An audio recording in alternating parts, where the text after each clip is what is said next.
health care reform, what they're talking about is who's going to pay. Is the government going to pay? Are employers going to pay? Or are we going to have to pay? Or are taxes going to pay? You know what? That's not reform. Reform is doing things differently. The only way we're going to have health care reform is when we change our attitudes towards our health. And the way it's going, it just hasn't. We are the richest country in the world. We spend more money on health care than any other country. Yet we're 37th on the list at the United Nations and National Institute of Health. We spend by far the most money on drugs. If drugs were the answer, we'd be the healthiest country by far. We're 3% of the world's population, and we consume 45% of the world's prescribed drugs. If drugs were the answer, we'd be the #1 country by far. They're not the answer. And what we're going to talk about tonight is that the answer really comes from our lifestyle. Well, first thing we have to do, hopefully this is a little bit of a review. You see it? You're good. I got it. Oh, yeah. Oh, gosh, who thought of that idea? This is a little review for most of you who have been patients here, and I think the general public, if I were to ask them a definition of health, it would be, for the most part, not being in pain and not being sick. Not being in pain, not being sick, I'm healthy. And then they just live their lives waiting till they are in pain or till they are sick, and then they seek attention, whether it's from me for, their spinal type pain, or whether it's from their family doctor or specialist for their other health issues. But no one has ever taught them that health is much more than just not being sick. Health is a condition of wholeness in which all parts of the body are functioning at 100% or at their optimum potential. So what does that mean? That means that if I wake up in the morning and nothing hurts me, and I don't cough or sneeze or have any other problems, does that necessarily mean I'm healthy? No, it just means I'm not sick. I'm sure many of you are familiar with people who have had forms of cancer who had no pain at all. They're walking around. Women walking around with breast cancer, no pain at all. In fact, they happen to find a lump, they go to the doctor, operates, surgery, chemotherapy, radiation, and they never hurt. Plenty of people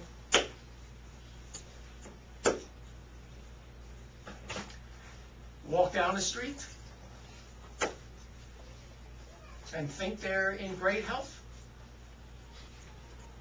and they have a heart attack. Were they in great health? They just didn't know it. I'm telling you, believe me, I'm on your side. I'm on your side. I wish that we could always go by how we feel, and then we could just kind of coast on in. But there ain't no such thing as coasting. And there is no magic pill. So the key to anti-aging is going to be, number one, we've got to improve our health, not just get rid of our pains and our colds and sore throats. We need to improve our health. We have to make our body better physically, socially, and mentally. We're going to try to prevent certain age-related disorders, and that's what we're going to start with very shortly. And we're going to try to reverse some things that have already started. You see, we've all been around, or everyone's been around long enough to know that, gee, you always hear people say, oh, I must be getting old, this is starting to hurt me. Oh, I must be getting old, I've lost my taste for certain foods and things. Well, there's a reason these things happen. And there's a reason that some of these things happen to people years later and some people years earlier. And so what we're going to try to do is try to understand how the body changes as we get older and the things we can do about it. And like it says, sorry, no such thing as a magic pill or spray. This is the next thing. And after this, once we start getting on this, I really don't want this to be like really a lecture. In fact, Santiago is going to come on in a couple minutes, give you a few of his ideas. But this is, there are a lot of things you guys know that you're doing in your life that has made a big change. And anything comes up that you feel like you want to share, believe me, there's no American Idol on tonight. There's no soccer game on tonight. I don't think anyone's, if you've got great ideas, I really want this to be, a forum where we can kind of share our ideas. So once we get to the next page or two, anyone has any ideas, especially once we get to the age groups or different things, I want you to participate. This is not a lecture. It's called a workshop. That means everyone is part of it. So what this slide is talking about is something else that needs to be discussed. And the reason it needs to be discussed is that too many people go through their lives thinking that they have very little say in it. It's all their genes. Oh, poor me, my grandfather died of heart disease, my father died of heart disease, most likely I'll die of heart disease. But then if we check a little bit closer, we find out that grandfather smoked 2 packs a day. Grandfather was 40 pounds overweight. Grandfather never exercised. Grandfather thought that if you were thin, something, you were sickly. And then Dad also, not in his genes, but just because a lot of times we kind of do what our family do. If our family eats a certain way, there's a good chance we'll eat that certain way.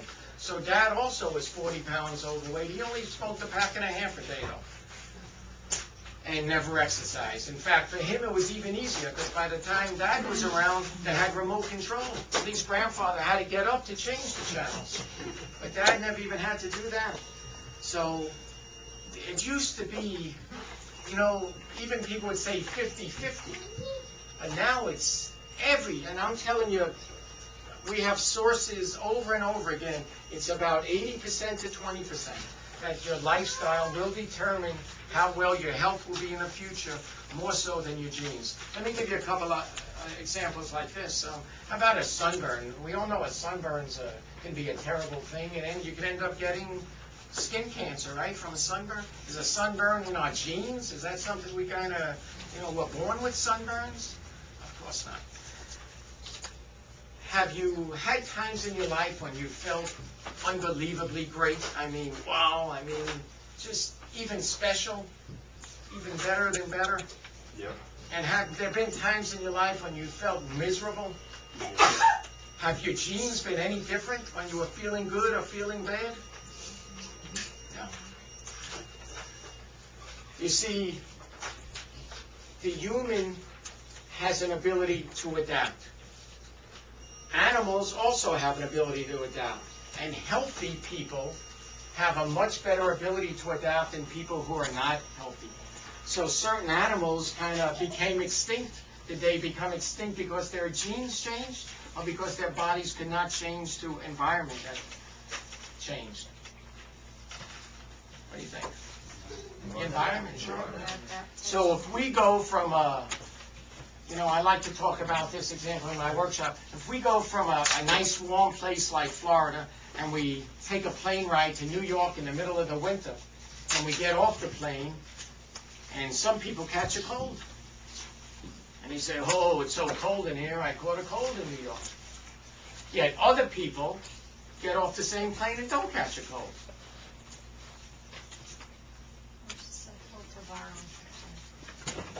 Healthy people can adapt to changes. Healthy people can adapt to stresses in their lives. Healthy people can adapt to challenges that are going to come before them. We're all going to have a lot of stress and challenges in our lives.